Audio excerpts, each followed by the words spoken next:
قرآن کہہ رہے ام عندہم الغیب فہم یکتبون، کیا ان کے پاس غیب کا علم ہے جس کو یہ لکھ رہے ہیں؟ کیا علم؟ یہ خوش فہمی کا شکار ہیں. دیکھو جتنے بھی لوگ جو مذہب کو فالو نہیں کر رہے، حقیقت میں وہ اس خوش فہمی میں مبتلا ہیں کہ ہمیں کچھ بھی ہونے والا نہیں ہے. جیسے ہماری حالت اچھی ہے، ہمارا فیوچر بھی ایسا، یا تو مر کے ختم ہو جائیں گے، اور اگر مل بھی گیا تو کوئی برا نہیں، ہم کوئی برے تھوڑی ہیں، ہم کوئی برے تھوڑی ہیں. تو اللہ نے اس کا جواب دیا کہ کیا ان کے پاس فیوچر کا علم ہے پہلے سے؟ مستقبل کے بارے میں کبھی بھی بات کی جائے گی تو علم کے بغیر نہیں کی جا سکتی.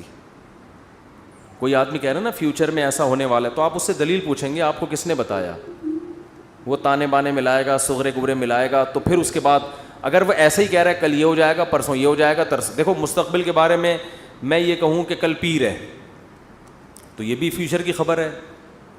آپ اس میں مجھ سے یہ پوچھ سکتے ہو کہ کیا دلیل ہے؟ میں کہوں گا دلیل یہ کہ آج کیا ہے؟ اتوار ہے.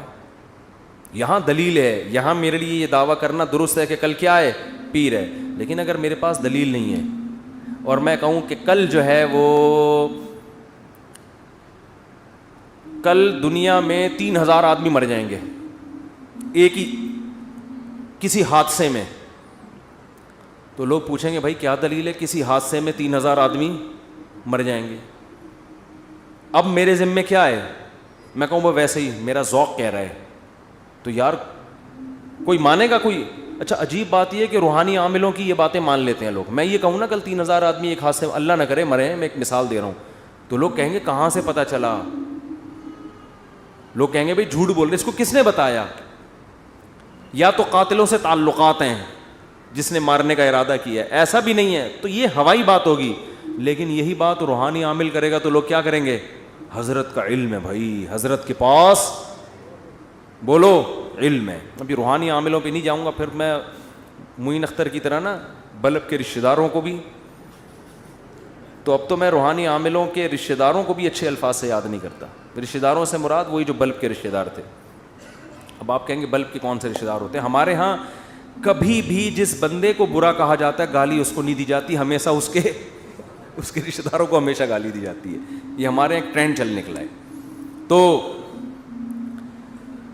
تو قرآن کہتا ہے کہ ام عندہم الغیب فہم یکتبون. کیسے دیکھو ہمیں جھنجھوڑ رہا ہے قرآن کہ تم اپنے بارے میں کیوں فرض کر کے بیٹھے ہوئے ہو کہ تمہیں کچھ بھی ہونے والا نہیں ہے، تمہیں سزا نہیں ملے گی. یہ تمہیں کس نے بتایا ہے؟ فاصبر لحکم ربک ولا تکن کصاحب الحوت. جب نبی یہ مطالبے کرتے تھے تو پھر بھی آگے سے کوئی رسپانس نہیں ملتا تو انسان کو بے انتہا تکلیف ہوتی ہے کہ کن پتھر دل لوگوں سے واسطہ پڑا ہے. تو قرآن کہتا ہے فاصبر، اے نبی آپ کیا کرو؟ صبر کرو. ولا تکن کصاحب الحوت، مچھلی والے یونس کی طرح جلباز مت بنو. حضرت یونس علیہ السلام کی قوم نے بھی یہی سلوک کیا، لیکن یونس علیہ السلام چاہتے تھے جلدی سے فیصلہ ہو اور اپنی قوم کو چھوڑ کے نکل گئے.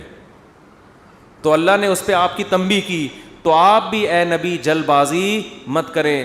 تو یہ نبی کے ذریعے سے ہمیں بھی بتایا جا رہا ہے کہ آپ حق کی دعوت دیتے رہیں اور یہ نہ دیکھیں کہ یہ جو اللہ کے نافرمان لوگ ہیں، جو حق کو نہیں ماننے والے لوگ، وہ پھر بھی پھل پھول رہے ہیں.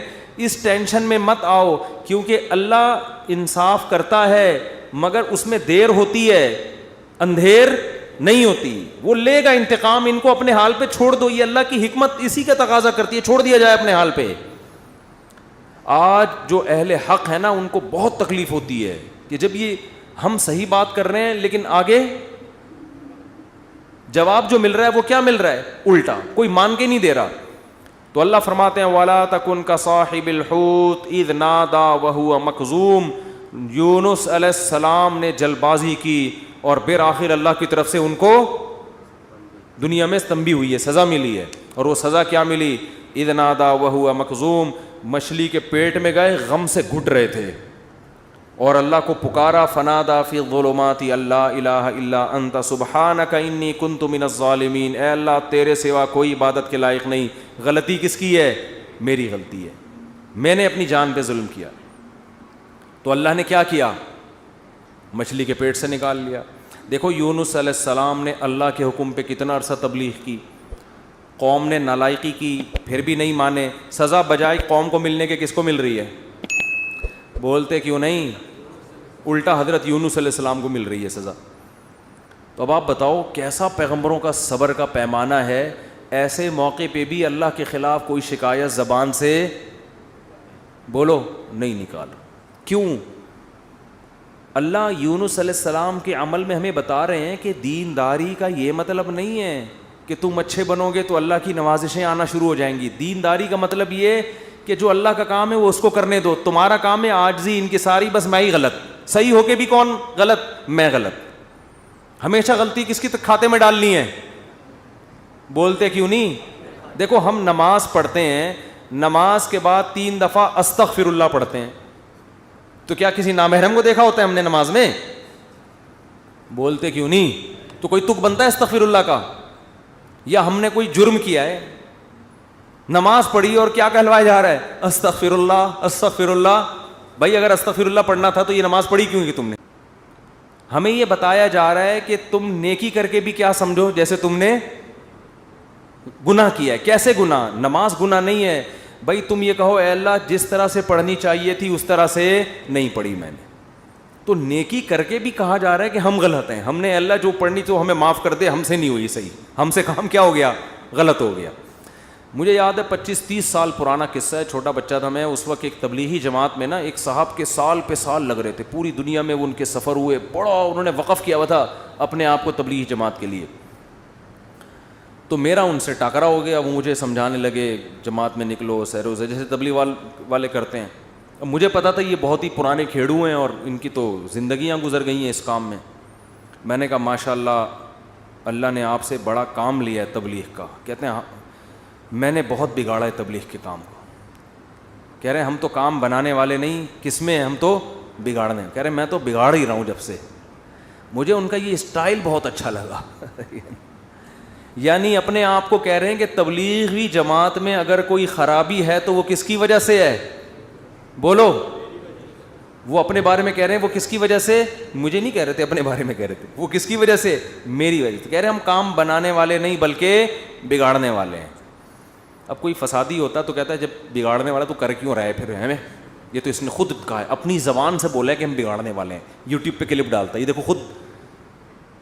تو مجھے ان کی یہ تواضع پسند آئی. میں نے کہا دیکھو یہ بیچارہ صبح و شام اس کام میں لگا رہتا ہے, مگر یہ کہہ رہا ہے جو تبلیغ کا کام پھیل رہا ہے اس میں جو برکتیں ہو رہی ہیں وہ میرے علاوہ لوگوں کی وجہ سے ہو رہی ہیں, اور جو خرابی آ رہی ہیں وہ کس وجہ سے ہو رہی ہیں؟ وہ ساری میری وجہ سے ہو رہی ہیں. تو آج مارکیٹ میں یہ چیز کیا ہے؟ شارٹ. ہر اچھا کام میں نے کیا, برا کام ستار بھائی نے کیا. ستار بھائی نہ ملے کہیں مجھے. ایک دن ایک فون آیا, میں نے فون اٹھایا, کون؟ کہہ رہے ستار بھائی بات کر رہا ہوں. ارے میں نے کہا بیٹا یہ مجھے نہیں چھوڑے گا. یہ کہے گا مفتی صاحب بہت تم نے جو ہے نا, لیکن وہ شکر ہے ایسی کوئی بات تھی نہیں. تو جنات کا دیکھ لو, قرآن مجید میں آتا ہے کہ جب نبی صلی اللہ علیہ وسلم نے تبلیغ کا کام شروع کیا نا, تو جنات بھی کی ایک جماعت نے نبی کے قرآن کی تلاوت سنی اور جا کے اپنی قوم کو انہوں نے تبلیغ کرنا شروع کی. تو تبلیغ کا انداز دیکھو جنات کا, کیونکہ ہدایت مل گئی تھی ان کو, مسلمان ہو گئے تھے. تو تبلیغ کیسے کر رہے ہیں کہ بھئی دیکھو دنیا میں کوئی بڑا کام ہوا ہے, ہمارا آسمانوں پہ داخلہ بند ہو گیا, انا لا ندری, ہمیں نہیں پتا, اشر ارید بمن فی الارض, کہ جو اللہ نے محمد صلی اللہ علیہ وسلم کو دنیا میں بھیجا اور شیاطین کا اوپر جانے کا سیٹ اپ بند کر دیا, ہمیں نہیں پتا کہ زمین والوں کے ساتھ شر کا ارادہ, کیونکہ بعض دفعہ اللہ پیغمبروں کو بھیجتے ہیں حجت تمام کرنے کے لیے تاکہ حجت تمام ہو اور پوری قوم کو تباہ کر دیں, تو شر بھی ہوتا ہے نا اس میں. کہہ رہے ہیں انا لا ندری, ہمیں نہیں پتا, اشر ارید بمن فی الارض,